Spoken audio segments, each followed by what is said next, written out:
Добро вечер уште еднаш и мене ми навистина драго што може да се собереме тука во Евангелска црква Солкрафт и тоа за да позборуваме на една тема која што очигледно предизвика интерес на нашата Facebook страничка. Нашата црква има Facebook страна, тоа е Солкрафт, значи можете само да го утипкате тоа зборче и ќе пронајдете самата страничка. Исто така имаме и веб страна. Значи www.soulcraft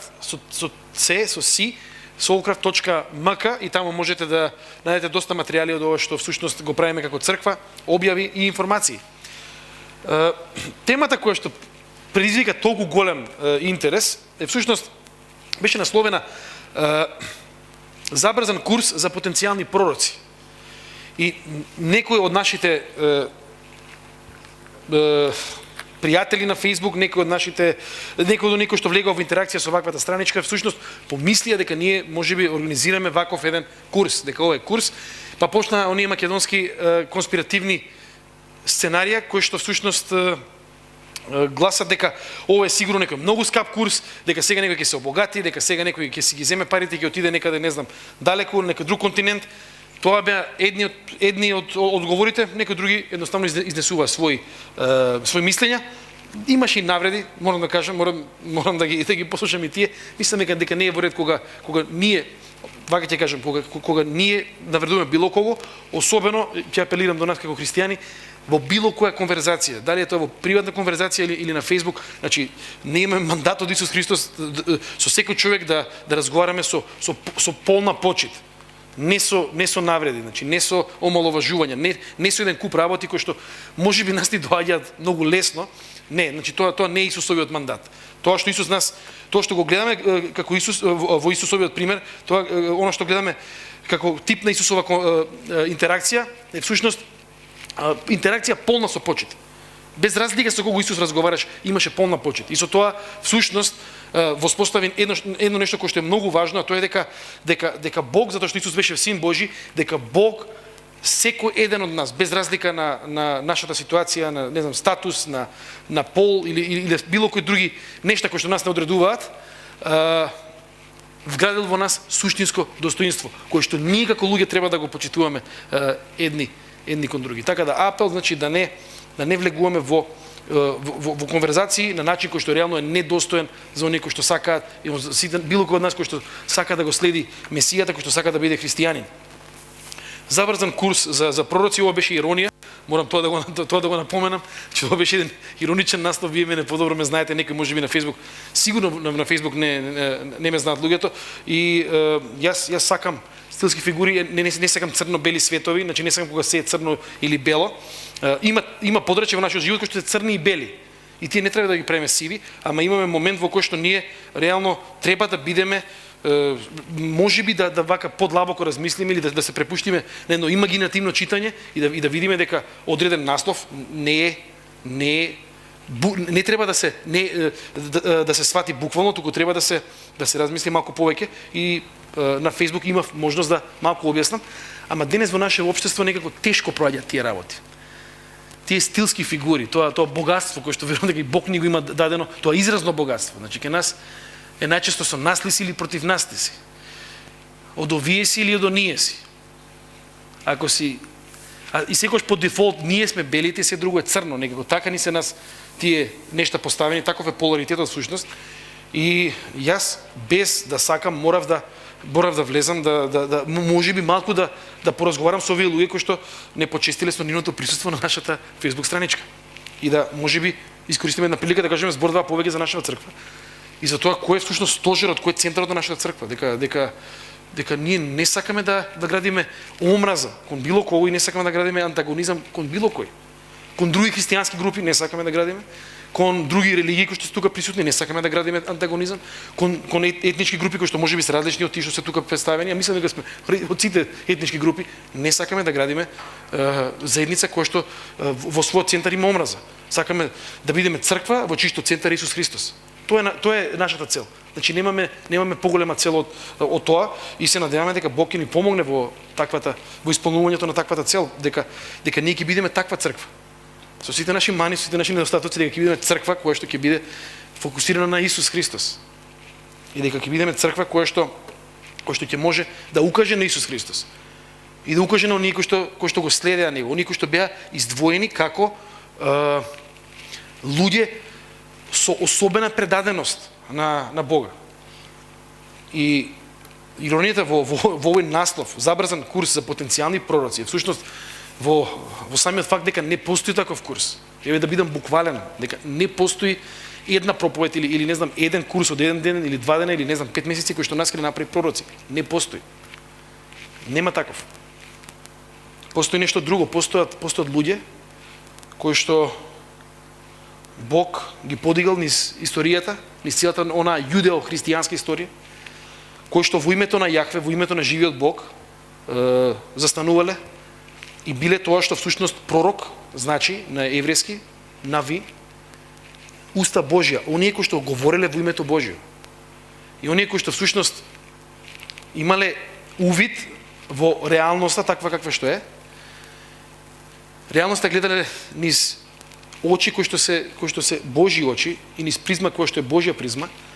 И всушност од таквата реалност, од тој увид кој што тие го имале во минатото, во сегашноста и во иднината, тие зборувале. И не зборувале таму каде што всушност било и од секогаш е најтешко да се зборува помеѓу својот народ. Помеѓу својот народ. И ние имаме плејада на пророци од Стариот Завет, значи заветните книги имаме така наречени 12 мали и 4 големи пророци и огромен дел од нив всушност имаат трагичен крај, го завршиле својот живот со насилна смрт заради тоа што заради работите кои што ги кажувале и кои што не биле пријатни за слушање. И не биле пријатни за слушање за религиозните водачи од нивното време и не биле пријатни за слушање за политичкото водство тоа време. И не биле пријатни за слушање ниту пак за обичниот народ, кој што често пати го идеализираме и народот, ама многу често Бог има да каже нешто и за тој обичен народ кој што ние сакаме понекогаш да го идеализираме. Обичниот народ, намачен, напатен, што иде. И сите сме ние луѓе, само можеби во некои различити општествени сегменти. Така да, овие луѓе, пророк значи да бидеш устав Божје, значи да бидеш оној кој што има увид во Божите нешта. Како Бог го гледа и интерпретира минатото, како Бог гледа на сегашноста и каква иднина сушност обезбедува. Тоа е пророк. И да застанеш во негово име. Тоа се пророците. И тоа не постои забрзан курс за потенцијални пророци. Ова се луѓе кои што ние некако ги губиме од вид и го губиме овој назив кој што им е всушност даден од Божјиот народ. Дека се тие всушност Божји репрезенти на еден посебен начин. Тоа значи помазанието во Стариот Завет и во Новиот Завет. Дека тие имаат блискост која што всушност е по милоста Божја, ама дека тие имаат предаденост која што е реално екземпларна, примерна. Таква предаденост. И токму заради тоа ние денес губиме увид во ваквите личности, затоа што ние во ова наше современие ние сме научени на демократизација и на некаква, би рекол, погрешна генерализација во смисол, па добро, сите ние веруваме во Бог, па добро, сите ние имаме Библија, па добро, сите ние читаме Библија, па добро, сите ние. И ако отвориме Библија, ќе видиме дека ќе бидеме изненадени околу една работа. Дека Бог сите исто не сака, ама Бог е реално свесен за тоа кој од нас каде се наоѓа во својот живот и колку реално може да даде и колку реално дава. Значи не по оној финален продукт на нашите животи, во смисол овој направил големо дело. Не знам, можеби Бог на таков човек гледа дека можеби уште повеќе требало да направи. Или можеби некој имал скромни животни околности и во тие скромни животни околности многу направил и ќе биде така гледан од Господ. Значи не зборам само за великани, зашто Библијата има еден куп луѓе, обични луѓе кои што веруваат и кои што во име на Бога прават големи работи или Бог преку нив прави големи работи. Ама овие пророци, овие се друга категорија. Значи да застанеш во било кое историско време. Во време кога работите не се добри. И во време во кое што Бог има нешто да каже, да каже критички и опоменувачки за одреден народ, за одредена религиозна елита, за одредена политичка елита. Тоа секогаш значело однапред подпишување на нечија смртна пресуда. И заради тоа народот Божи гледа на нив и ние си викаме сите сме ние исти, ама некако вие ми се малце поишисти од нас други. Луѓе кои што биле спремни, реално биле спремни по цена на својот живот да застанат и да кажат оно што Бог треба да го каже. Многу често непријатни вести за одредени сегменти на општеството, одредени структури во општеството. И овој тип на луѓе, пророците, не беа, морам ова да го кажам, значи ова не се луѓе кои што ние често пати ги поистоветуваме со гат бајачи. Киде некој кај пророкот и као, кажи ми, син ми ќе се ожени ли за 2 години, ќе се ожени. Супер, значи стварно. И нема оние јавување уживо кој ќе се омажи, кој ќе се, значи ова се луѓе кои што заради тоа што се блиску до Бога и заради тоа што со Божји очи гледаат, тие многу често адресираат неправди кои што се случуваат во самото општество. Многу често неправди на општествено ниво. Во Стар Завет директна критика на злоупотреба на работната сила на работниците. Вика, знаете, тоа пророкот Амос, вика, знаете што правите? Вика, ги продавате луѓето буквално. И ги гмечите, и ги стискате. И се видите, ние го читаме и си викаме, леле, слава ти, Господе, имаме такви нели моменти, ама ние мора да разбереме една работа. Дека некој запознал со таа порака пред работодавачите на своето време и го кажал тоа. Во името на живиот Бог. Значи, некако некоја идеја, добив една идеја, не ми се спиеше вчера вечер, имав тетрадка до мене, имав една идеја, знаеш што, мислам дека работниците не се добра положба. Не, напротив. Тие секогаш има една пророчка формула, така тие се изразуваат, вака вели Господ. Значи, ние зборуваме во Божјото име. И се ние очекуваме дека тоа ќе биде некој сладуњав говор, проповед, оно ни вика, знаеш што? Ако вака значи, вашиот третман кон работниците покажува дека вие не знаете кој е живиот Бог. И дека не сте негови представници, значи дека вие всушност погрешно го представувате живиот Бог. Тоа се пророците.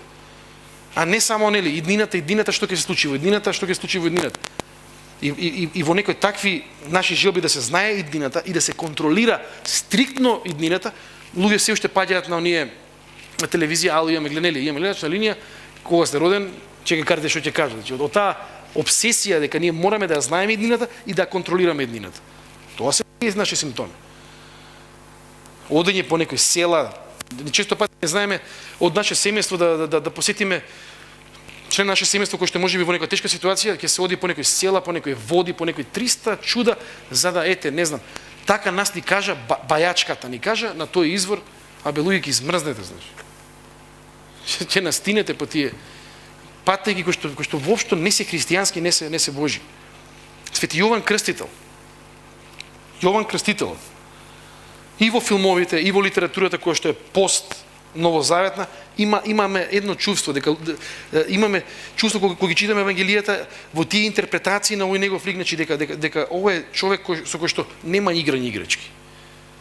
Во тоа време, повторно, во едно време на суштински раскрсници за еврејскиот народ, тој прв век од нашата ера. Јован Крстителот застанува во таа традиција на пророците кои што јас ви ги опишав до сега. И зборува порака од Бога. Оно што може би помалку се знае дека всушност Јован Крстителот е братучет на Исус. Кој е семејство? Јован, еден друг. Некој си викал, како ли си играле овие двајца? Значи, како било тоа? Кој е постар, кој е, нели? Сите тие моменти, зашто биле деца, значи да не ги секогаш идеализираме во некои нереални ситуации. И Јован Крстителот го добива тој повик и тој е предскажен. И еве што вика Евангелието според Матеј во однос на Јован Крстителот. 3 глава, Евангелие според Матеј 3 глава, од 1 стих, ќе читаме па понатаму. Во тие дни дојде Јован Крстител, кој проповедаше во јудејската пустина, значи човек со порака, човек кој што треба нешто да им каже на овие луѓе. На луѓето од негово време. Зашто ова е навистина оној за кого говореше пророкот Исаија, кој вели гласот на оној што вика во пустината, пригответе го патот на Господ и исправете ги патеките негови. Имаше едно старо пророштво кој што велеше дека пред да дојде Месијата, ќе дојде пророк кој што ќе му ги припрема, ќе го подготви патот за Месијата. И ово Евангелие го идентификува директно Јован Крстител како и сите други, како оној кој што всушност ја има таа улога, тој е тој човек кој што беше предскажан, за кого што беше пророкувано, и тој е оној кој што ги подготвува. Тие го подготвува патот. И вели вака, во 2 стих, Ево му пораката, покајте се зашто се приближи Божјото царство. Повик на покаяние. Многу тежок повик. Повик на покаяние. Покаяние значи дека нешто суштински не било во ред со ово општество, со овој народ, и покрај тоа што тој народ со право тврдеше дека е Божји народ и дека треба да биде сушност народ преку кој што другите народи ќе дојдат до Бога. Кратка порака, покајте се зашто се приближи Царството небесно. А Јован носеше облека од камилски влакна и кожен појас околу слабините, а храната му се состоеше од скакулци и див мед. И ако се сетиме, ако се навратиме на некои старозаветни слики, на некои старозаветни пророци, ќе видиме всушност дека ова е начинот на кој што се облекуваше еден друг пророк, голем пророк, Илија, кој што беше од Бога пратен во исто така едно судбоносно време за израелскиот народ, да го врати повторно назад до Бога, и ете го Јован така облечен и дава до знање дека тој тука има пророчка служба. И тогаш од Ерусалим и цела Јудеја и од целиот Јордански крај доаѓаа кај него и се крштаваа од него во реката Јордан, исповедајќи ги своите гревови. А штом виде Јован дека кај него доаѓаат мнозина фарисеи и садукеи за да се крстат, им рече: рожби или породи змиини, кој ви кажа да бегате од гневот што иде? Направете плод достоен за покаяние и немојте да говорите во себе: наш татко е Авраам, зашто Бог може, ви велам, и од овие камења да му подигне чеда на Авраам. Секирата веќе лежи до коренот на дрвото, зашто секое дрво што не дава добар плод се сече и се фрла во оган. Слушнете ја пораката, Јовановата порака, кој што има многу важни нешта, не само за тоа време, туку верувам и за нас денес. За сите ние, за сите нас кои што се декларираме, кои што за себе велиме дека сме христијани. Прва работа, ако имаме карактеристики на Јован Крстителот, првата работа е тој е вистинолюбив, и тоа е љуби толку вистината, а ние знаеме дека Бог е вистината, го љуби толку Бога, што тој ќе застане и ќе им каже на оваа екипа религиозна, на фарисеите и на садукеите, оние кои што всушност погрешна представа даваа за Бог. Тоа е клучниот момент. Тие погрешна представа даваа за Бог. На нив им се обраќа и им вели: зошто бегате? И ги прекорува заради тоа што наместо да бидат оние кои што укажуваат на Бога и ги водат луѓето до Бога, тие всушност прават луѓето да се разочараат во Бога. И ги повикува да направат плод достоен за покаяние. Ова е исклучително тешко нешто, знаејќи каков волумен религиозноста имаше во времето на Исус Христос. Значи, ова се водечките религиозни структури, и Јован им вели: вие не сте во право и вие треба да се покаете. Тие што беа во тоа време организацијски најблиску до Бога, тие што служија, тие што тврдеа дека се служители Божи, тие всушност требаше да слушнат оваа порака и да бидат повикани на покаяние. И понатаму вели: и немојте да говорите во себе: наш татко е Авраам. Зашто Бог може, ви велам, и од овие камења да му подигне чеда на Авраам. Многу битен момент. Значи, битен момент за нас како христијани, битен момент за сите нас и во однос на контекстот во кој што ние живееме. Што оспорува Свети Јован Крстител?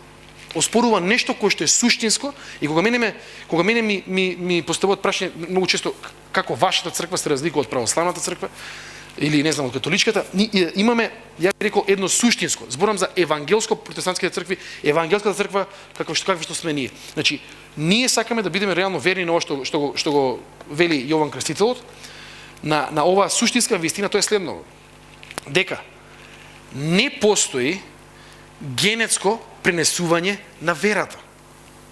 Ќе повторам, не постои генетско и по автоматизам пренесување на верата. Не значи, ако твојот дедо бил голем верник, дека и татко ти бил голем верник, а дека ти си уште поголем. Не значи дека ако твојата баба секој ден одела во црква и помагала, дека и незината внука исто така е по автоматизам христијанка и лице со блиска вера, со живот во Бога, како што всушност имала бабата. И ние мораме ова, за да бидеме верни на оваа порака, мораме ова да го кажеме. Значи, не постои автоматизам и не постои генетско пренесување. Постои нешто друго. Пренесување на некаква традиција, значи ние припаѓаме на одредена традиција и ние сме неминовно подигнати во таа традиција, која е таа религиозна традиција, но она на што инсистира Јован Крстителот, она на што јас верувам дека секоја вистинска црква ќе инсистира, е токму тоа. Дека секоја генерација, секој човек, без разлика на тоа колку религиозност имал или имала во неговото семејство, или во незиното семејство, ќе мора сама за себе да одлучи. Секој поединец ќе мора сам за себе да одлучи. Дали ќе продолжи да верува во Бог и ќе го стави повторно Христос, ќе го стави троединиот Бог како стожер на својот живот, или можеби нема. Основен момент не значи дека ако твој татко е пастор, дека и ти си христијанин. Точка. Ова имав прилика на една панел дискусија да го споделам, што има, не знам, интересно во вашите цркви, како некој веројатно, не знам, интересен, екзотичен феномен не гледаат, што е? Ја викам, еве ќе ви кажам што можеби вас ќе ви изненади. Јас сум пастор, односно свештеник сум во евангелска црква, се вика Солкрафт, и мојата ќерка, за разлика од веројатно децата на моите колеги од другите религии, значи не е иницирана, односно не е крстена, заради тоа што таа ќе мора, без разлика што таа е пастор, таа самата ќе мора да одлучи, таа самата ќе мора да погледне во своето срце и да види реално дали има вера таму или нема вера таму. Не може да поверуваат. Како тоа? Вика, вие нели разговарате? Разговарам. А вие нели читате Библија? Читам Библија. Ама суштинската одлука мора да биде незина и само незина. Не сакам таа да биде, не сакам мојата ќерка да биде под притисок, татко е пастор и она мора да биде, затоа што јас лично длабоко сум уверен дека од такви притисоци не произлегува автентична вера. Или татко и мајка се многу активни христијани, татко и мајка му колку многу служат во црква и помагаат, и тој мора да биде христијанин синен. Не мора да биде. Тоа е моментот кога ние застануваме пред нешто што е од Бога дадено во овој свет, а тоа е нашата слободна волја и човеково достоинство. И на тоа инсистира всушност Јован во оваа негова порака. Тоа е оваа прва точка на вистинољубивост и безкомпромисност. Тоа е втората точка, но вистинољубивост, заради кој што мора да им каже дека мои сограѓани, мои сонародници евреи, вие тврдејќи дека сте деца на Авраам и сте физички, биолошки деца на Авраам, врз основа на тоа вие нема да можете да бидете дел од Божјото семејство. Ама како, значи веројатно тие се реакциите, како може ние толку векови, милениуми? Нема. Не е така. И ова е можеби најизненадувачка, една од најизненадувачките пораки или точки кои ќе споделам луѓето, како сега тоа? Зашто ние имаме едно нешто кое што верувам дека во од една страна придобивка, од друга страна предизвикува предизвици. Значи ние сме реално народ кој што во најголем дел е всушност христијански народ. И во таа традиција ние растеме, ама тоа понекогаш нас не води во овој автоматизам. И луѓето се чудат кога ние ги повикуваме да започнат да го следат Христос или да започнат да живеат со Христос. Се чудат. Што е сега тоа? Па нели сме ние христијани? Па нели не по автоматизам. Тоа е една точка, можеби која што денеска треба да ја акцентираме волку многу, е токму таа. Нема автоматизам, нема генетика. Чукун дедо ми беше многу важен и голем верник. Не значи дека ти денеска си верник. Точка. Тоа е библиското учење. И од таму повиците на ваквите луѓе, на пророците и на другите кои што инсистираат и кои што се пратени до секоја засебна генерација, ете момент во кој што тие треба да бидат, една генерација треба да биде повикана на верност во Бога. И ете го Јован, исправен, безкомпромисен, пред религиозните структури, пред неговите религиозни сограѓани, сонародници, и ги предупредува дека ако оваа ситуација трае, ако ваквата ситуација на половичност во нивниот однос со Бог, ако ова нешто потрае, дека ќе следи казна. Тоа е Јовановата порака. Ова е, мислам, никој од нас го нема напишано во Светото писмо. Изборува за секира и дава една метафора за тоа како таа е таквата казна е реално многу брзо. И ние ќе речеме сурово, можеме да речеме религиозен фанатизам. Ама тие што во 70 година од нашата ера ги видоа римските војски околу Ерусалим, како веќе го стеснуваат обрачот, како навлегуваат во Ерусалим, како веќе ги фаќаат оние водени структури и ги раснуваат на крстови, интересен момент. Не им беше многу смешно. Како што не беше смешно подоцна 130-та година од прилика, кога евреите имаат еден последен бунт против Римското царство, и тие се уште веруваат дека клучното решение за нивниот народ е всушност политичко и воено. Дека ако тие го поразат Рим, дека се друго ќе се среди. И ова беше предупредување сериозно. Немојте да одите по тој пат. Вашиот пат треба да биде пат кој што ќе да врати до Бога. И тие рекоа не, и дури прогласија друг еден месија, тој е тој Симеон бен Косиба или Бар Кохба, синот на звездата. И тука тој проект се растура. И од тогаш до 48 година нема еврејска држава. И сега мене не ми е јасно и не би сакал ова да го земам со таков еден подсмев, дека ова е некој религиозен фанатик, затоа што историјата ги потврди зборовите на Јован Крстителот. За жал. Народот еврејски во тоа време не се сврте кон Месијата, продолжи со своите проекти, со своите цели и трпеше многу векови. Трпеше. Имаме втор момент во животот на Јован, во кој што тој во името на оваа негова вистинољубивост и безкомпромисност. Мислам дека второто нешто е безкомпромисност. Што значи да се биде пророк? Значи да се биде безкомпромисен. 6 глава од Евангелието според Марко вели вака: и цар Ирод разбра за Исус, зашто името негово беше прочуено, па рече: Јован Крстител и воскреснал од мртвите, и затоа станува чуда преку него. Едни велеа Илија е, а други пророк е, или како еден од пророците. А Ирод штом го чу тоа, рече: тоа е Јован, на кого му ја отсеков главата, тој воскреснал од мртвите. И сега ќе ни даде евангелистот Марко увид во конфликтот кој што доведе до сечењето на главата на свети Јован Крстител. Бидејќи сам Ирод прати да го фатат Јован, го врза и го фрли во затвор заради Иродијада, жената на брат му Филип, зашто се ожени со неа. Бидејќи Јован му велеше на Ирод: не ти е дозволено да се ожениш со жената на твојот брат. 19 стих вика вака: а Иродијада, на кој што се однесуваше ова, се озлоби против него и сакаше да го убие, но не можеш. Зашто Ирод се плашеше од Јован, знаејќи дека тој е човек праведен и свет, и го пазеше, многу беше збунет и додека го слушаше, но како што вели текстот, со задоволство го слушаше. Значи имаме една ситуација во која што тој директно се конфронтира со оној кој што е главен, политичкиот владетел на Јудеја во тоа време. И му вика: знаеш што? Ти можеби си исправен според римските закони, ама ти според словото, законот на живиот Бог не си исправен. И ваквата проповед, и веројатно одново и одново споделувана и јавно кажувана, го води во затвор и го води во ситуација во која што на крај завршува со сечење на неговата глава.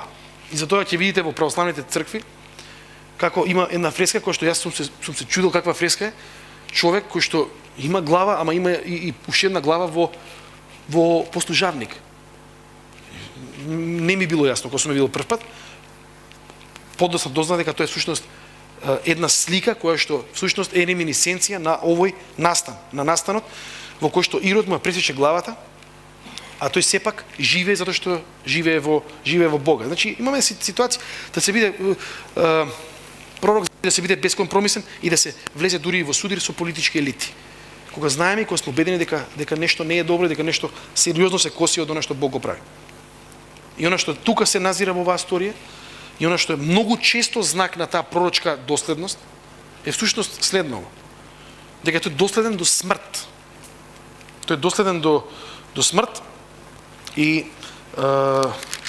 како таков всушност има воопшто завршува со една таква казна, со смртна казна. Тоа можеме да го прочитаме во Евангелието или биографијата на Исус според Матеј, 14 глава, повторно таа цела смрт е уште еднаш, би рекол, опишена. Имаме тука уште еден текст кој што нас ни зборува за, како се вика, за тој пророчки момент кај Јован Крстителот. Евангелието според Матеј 11 глава. Значи имаме еден момент кој што е за мене многу суштински момент и кој што ни дава можеби увид во животот на Јован Крстителот и кој што не води во некои води далеку од идеализација на овие луѓе. Значи еве, тоа што јас го објаснив до сега, ние можеби ќе помислиме, еве го Јован Крстител, значи тој секогаш бил безкомпромисен, секогаш бил вистинољубив, ама тука имаме една сосема друга ситуација во која што во 11 глава од Евангелието според Матеј вака вели текстот: и кога ги заврши Исус овие заповеди, кои 12 своји ученици замина оттаму за да поучува и да проповеда по нивните градови. А Јован, штом го чува затворот за Христовите дела, испрати двајца од своите ученици и му рече: ти ли си оној што треба да дојде или да чекаме друг? Слушнете го прашањето. Ти ли си оној што треба да дојде или треба да чекаме друг? Овој голем пророк, овој човек кој што бил безкомпромисен, овој пророк Божи кој што немаше страф ниту од религиозните елити, ниту од политичките елити, се наоѓа во затвор и Библијата ова верно ни го прикажува. Се наоѓа во затвор и поминува период на двоумење. Не му е, во еден момент си го поставам на суштинско прашање. Дали вредеше мојот пророчки живот? Дали исходот кој што е веројатно неминовен и кој што набрзо ќе дојде на мојот живот, а тоа е насилна смрт, дали беше можеби залуден? Дали требаше, со други зборови, да се нафатам на оваа работа, да бидам Божи пророк, заради тоа што можеби оно што го гледам не соодветствува со моите представи за тоа како Божјото царство треба да дојде на оваа земја. И оно што мене лично ме одушевува е следново: дека Бог преку Исус Христос, Синот Божи, Исус Христос кој што ни покажува кој е Бог и каков е Божјиот став кон луѓето, и во вакви ситуации. Ситуација на сомнеш. Не треба да се плашиме од нашите животни ситуации на сомнеш, кога ќе дојдат тешки моменти во нашиот живот, кога имаме неодговорени молитвени потреби, кога можеби финансиски преживуваме тешкоти. Исус не вика: Јоване, и ти ли падна сега, само остана. Значи, не го понижува, не гледа, како да кажам, со отсуство на респект кон Јован. Туку вика вака: одете и кажете му на Јован, што слушате и што гледате. Слепи прогледуваат, сакати проводуваат, лепрозни се очистуваат и глуви простушуваат. Мртви воскреснуваат и на бедните им се проповеда Евангелието. И блажен е оној што не се соблазнува поради мене. А кога си отидува, вика, сите овие луѓе, Исус почна да му зборува на народот за Јован. Ова е Исусова проповед за Јован. Ова е како Исус, како Бог го гледаше Јован. Што сте излегле да видите во пустината? Трска ли што се лулее на ветрот? Некој што ветер го вее, излеговте да видите? Што излеговте да видите? Пророк ли? Односно, што излеговте да видите? Човек во меки јалишта, во скапи одела, со огромни автомобили? Тие што вика вака се облекуваат и имаат вакви работи, тие се по царските палати, тие живеат во некои други населби, не се во затвор.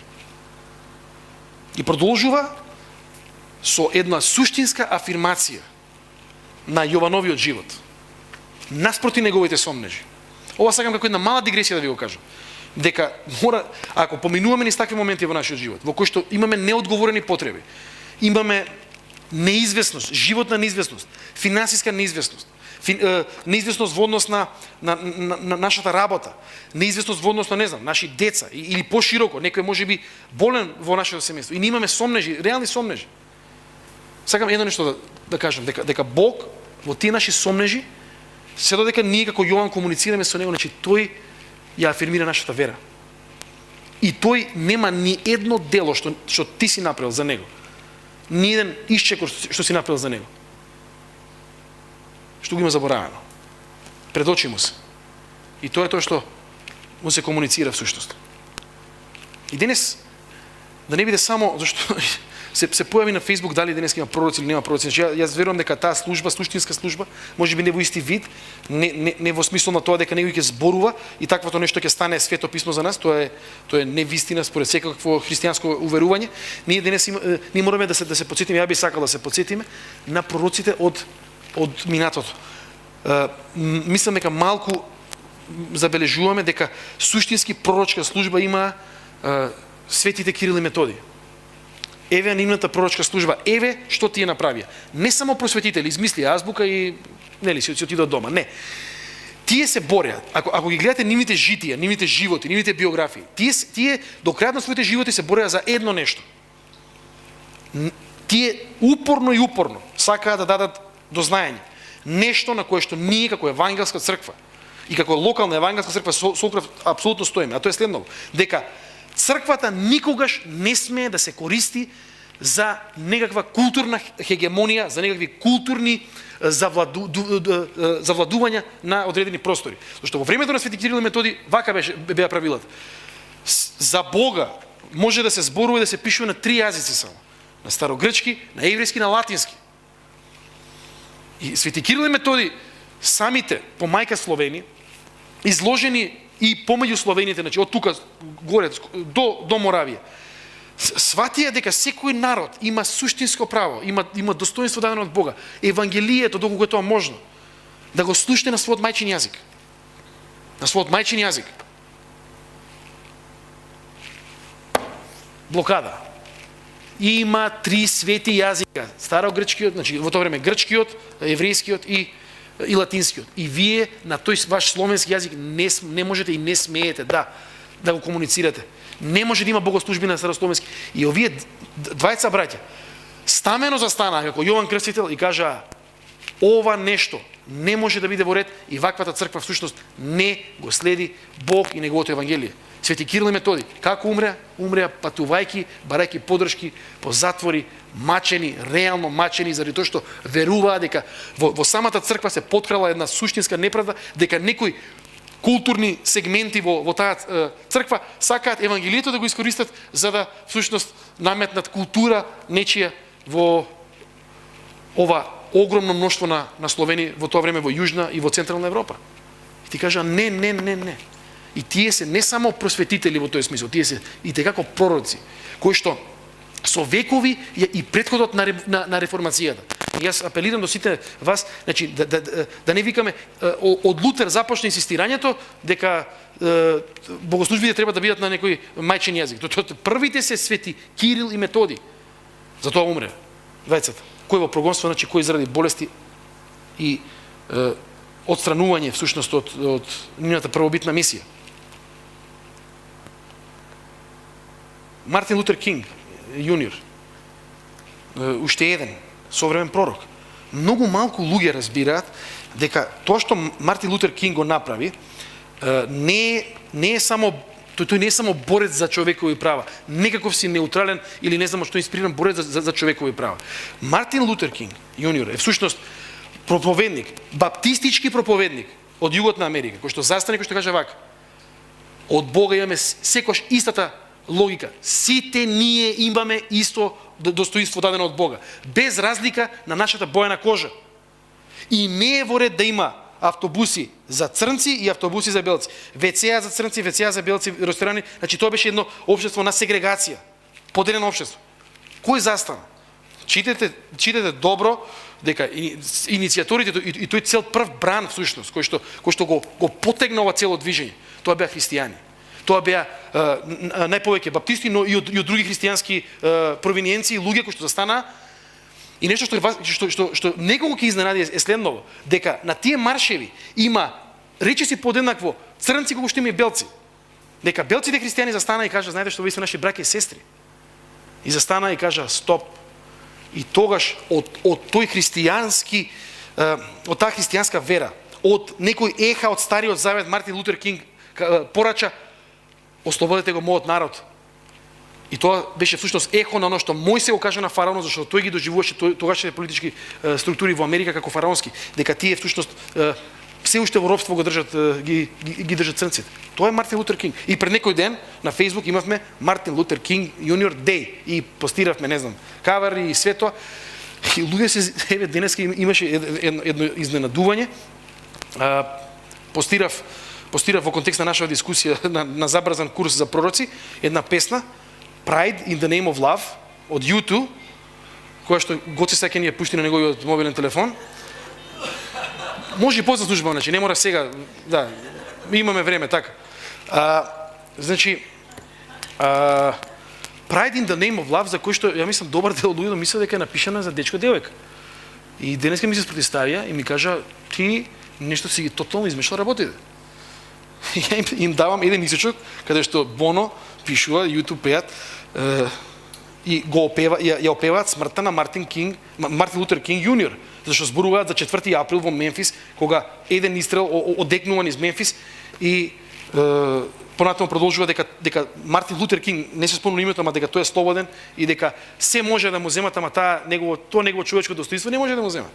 И наши ви изгледа сега ми отиде песната што си ја пеевме со дечкото, изгледа таква некоја реакција беше, не знам. И ќе кажам уште еден човек, можеби сум ви зборувал за овој човек, можеби не сум ви зборувал. Човек кој што ми беше професор, кој што не ми бил близок пријател професор, значи ми бил професор, многу драг професор. Човек кој што ако некој ме научи и ми вметна структура на антички јазици, на старогрчки и еврејски, тоа е овој човек што сега ќе го спомнам, ама нема се да ви зборувам за старогрчки, не знам, да ви спрашувам за падежи, за деклинации, туку неговиот живот, кој што е многу интересен. Се вика Дейв Дюарт или доктор Дейв Дюарт.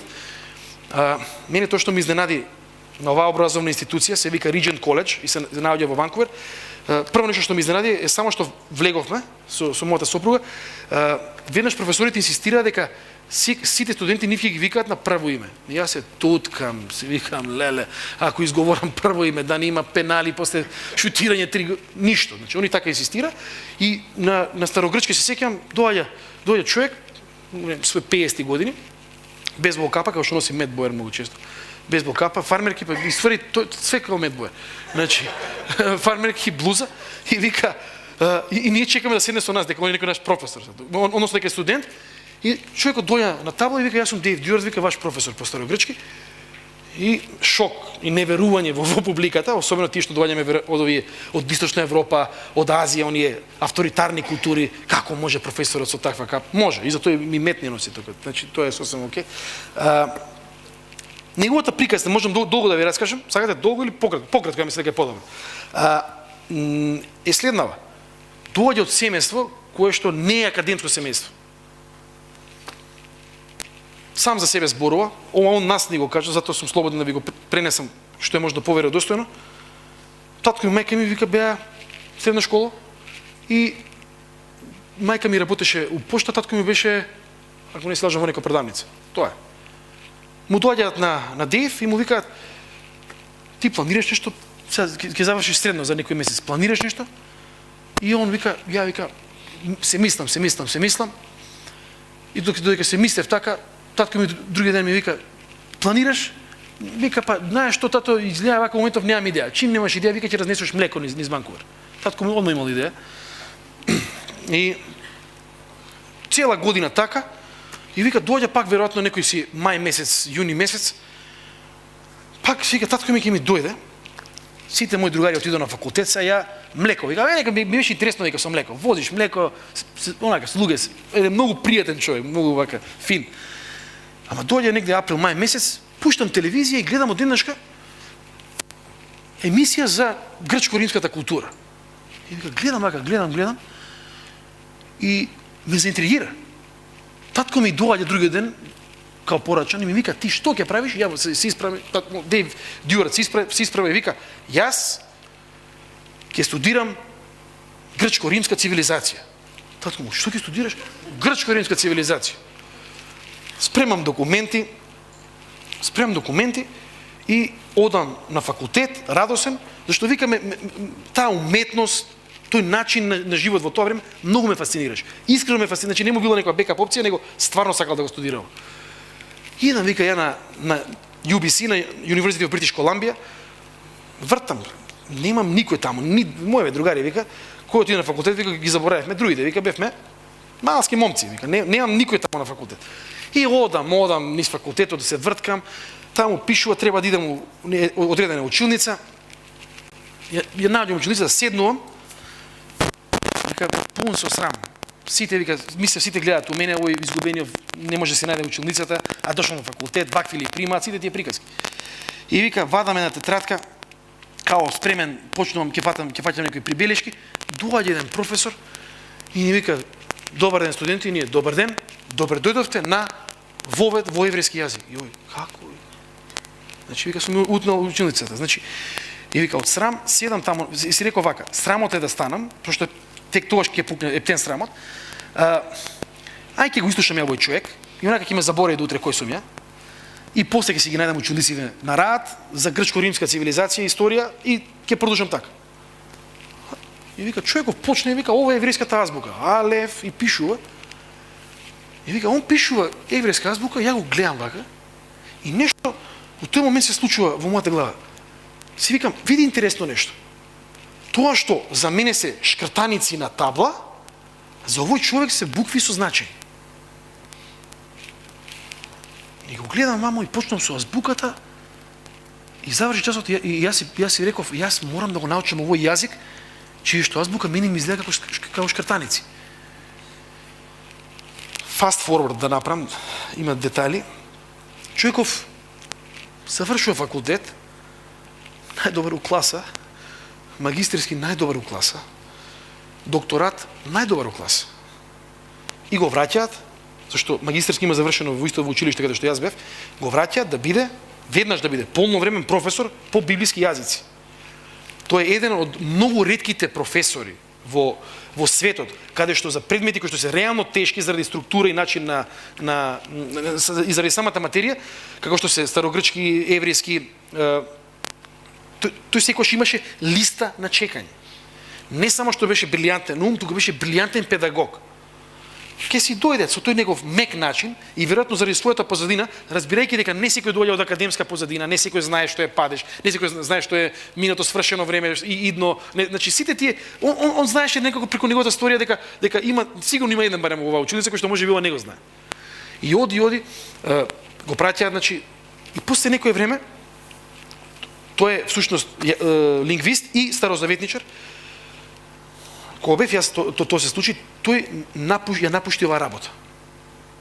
И тоа беше за мене лично шок, си викам, како Дейв Дюарти напушти, ама аз ти кажа, ќе предава, ја викам, добре, фала ти Боже, бар ќе не научи јазици, па не знам што прави во својот живот. И тогаш имавме една сесија, еден панел, на кој што тој го кажа следново.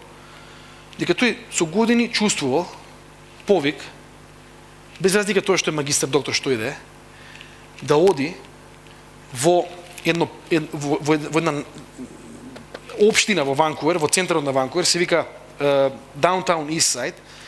Тоа е општина, тоа е сегмент од Ванкувер каде што во цела Северна Америка живеат најповеќе бездомници, наркомани и проститутки. Бројката е некаде од 15 до 25.000. Значи тоа за нас беше шок и тоа е шокантно од една причина. Се возите со автобус и тука е Ванкувер и влегуваат одеднаш и гледате како луѓе излегуваат пред автобус, тропаат, значи дънг. И се гледа дека луѓето имаат предизвици во својот живот и продолжува автобусот и на 100 метра се најскапите хотели со 5 звезди. Тоа се тие парадокси на големите градови. И овој човек каже вака: јас верувам дека јас за да бидам верен на мојот Бог, треба да бидам со тие луѓе таму. И да се борам за нивните права. И да бидам нивни другар, и да бидам вика со ние на кои што искрено вика, тоа што сум ја доктор на науки, ама баш ништо не им значи. И го гледам човеков. Знаете како? И настана молк во публиката. Затоа што многу е лесно ние да аргументираме со зборови, а многу е тешко, како што кажа Бил Клинтон на времето, кога мајка Тереза му беше на гости, вика, тешко се аргументира против живот. Кога ти имаш човек исправен, кој што имал фантастични прилики, значи може да биде, знаете што значи полновремен професор на Regent College? Значи дека можеш да си купиш од оние lazy boy фотели, да се испружиш и да кажеш, сега можам да дишам. Тоа значи. И овој човек, овој мој професор, се откажа од таквите удобства, зашто веруваше дека ние, нашиот Бог е всушност Бог кој што во Исус Христос покажа суштинска солидарност и начинот на кој што тој е повикан да ја живее оваа солидарност е еден ваков начин. И ги бранеше тие East Side жители. И кога имаше некој, често пати, не знам, владата на провинцијата ќе имаше некои мерки, многу често он ќе стапеше во нивно име и ќе се бореше, значи затоа што никој таму не може да се бори буквално. Дейв Дюарт. И мене Дейв Дюарт ми даде дефинитивно еден пример. Ама знаете кој пример? Не пример кој што ние го оставаме. Ја му остави пример, мислам, живот ни остави, кој што морам да кажам една работа. Сите нас не боцка до ден денес, ке ми боцка и мене. Ме боцка и се прашам колку сум ја во солидарна со луѓе. Што, каде е мојот повеќе, што треба можеби јас да направам како исчекор во мојата вера, за да бидам заедно со оние кои што се на маргините и можеби да застанам во нивно име. И тоа се тие моменти во кои што разбираме дека пророците ги сакаме, им се восхитуваме, ама што викаат србите, далеко им лепа куќа, значи тоа све фино и добро, ама да не ти се облизиме. Зашто не боцкаат во удобствата на нашите животи. Затоа што ни оставаат суштински примери и не подсетуваат дека Божиот народ по Божја промисла има потреба од пророци кои што во негово име ќе застанат, ќе ја говорат вистината на вистино љубив, безкомпромисен начин, кој што понекогаш ќе значи и опасност за нив самите. Нема забрзан курс, нема место кај што можеме. Ја прв би уплатил кога би имала. Она што постои се животи кои што инспирираат, без разлика дали е тоа Исус, кој што и самиот имаше таков сегмент, дел од неговата служба беше пророчка служба, Јован Крстителот, Свети Кирил и Методи, Свети Мартин, Лутер Кинг Јуниор или Дейв Дюарт, кои што стојат таму, кои што веројатно многу ретко некој од нас би застанал. Стојат како примери, стојат стамено за него и покажуваат на Месијата чие што патишта тие ги подготвуваат.